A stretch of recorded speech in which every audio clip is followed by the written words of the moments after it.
s'agit là donc de la conclusion majeure de nos recherches, mais nous poursuivons nos travaux et récemment nous avons donc réussi à interpréter cette vue aérienne des jardins du château de Versailles.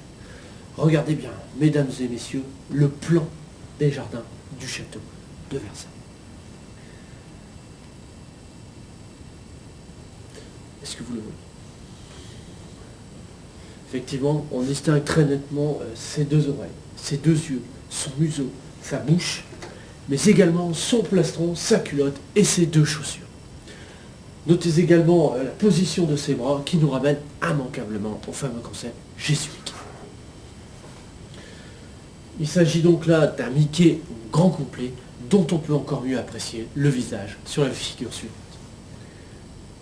On voit là que Mickey sourit et aussi on remarque un détail proprement stupéfiant.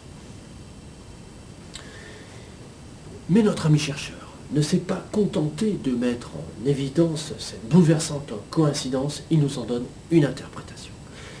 Et d'abord, il nous rappelle que le roi de France, à avoir commandé, imaginez, les châteaux de Versailles n'était autre que Louis XIV. Louis XIV, notez le 14, qui on le voit a régné de 1643 à 1715. Donc 1 plus 6 font 7, 4 plus 3 font 7, 7 plus 7 font 14. Dans 1715, on a 1 plus 7 qui font 8, 8 plus 5, 9, 9 plus 5, 14. Soit donc, dans la vie même de Louis XIV, 3, 14. 3, 14, c'est quoi? C'est pi. Et pi, c'est le cercle.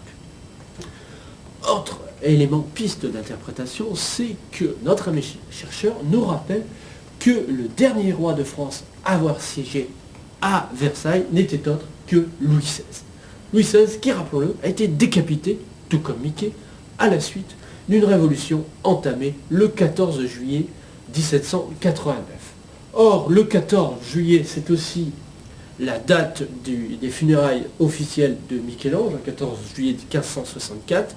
Et bien, si on s'amuse à ce moment-là à soustraire au 14 juillet la fameuse date du 1er avril, date du début de l'apprentissage de Michel-Ange, on a 14 juillet qui fait 14-7, 1er avril qui fait 1-4, donc en soustrayant au 14-7 le 1-4, on retrouve la fameuse relation qui unit le 13 et le 3, notamment dans l'apprentissage de Michel-Ange. Il y a donc entre tous ces événements un rapport très étroit.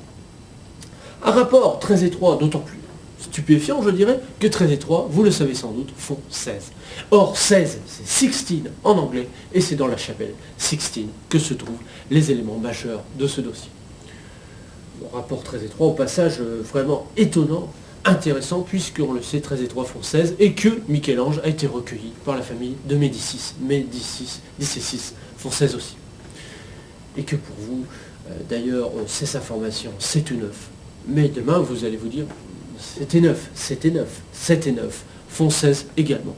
Vous serez demain en relation cosmique très étroite avec l'ensemble de ces documents. Pour terminer, je vous invite à peut-être à méditer sur un document que pour l'instant nous n'avons pas encore réussi vraiment à interpréter. Il s'agit d'une vue aérienne de la Maison Blanche de Washington, où on voit Mickey se dessiner avec des lunettes noires. En vous laissant méditer, je vous invite ensuite à pousser des hurlements de joie, des grognements de plaisir, ainsi que des vagissements de satisfaction, afin d'attirer l'attention d'éventuels spectateurs qui douteraient du sérieux et de la qualité des travaux ici présentés. Merci à vous et bonne soirée.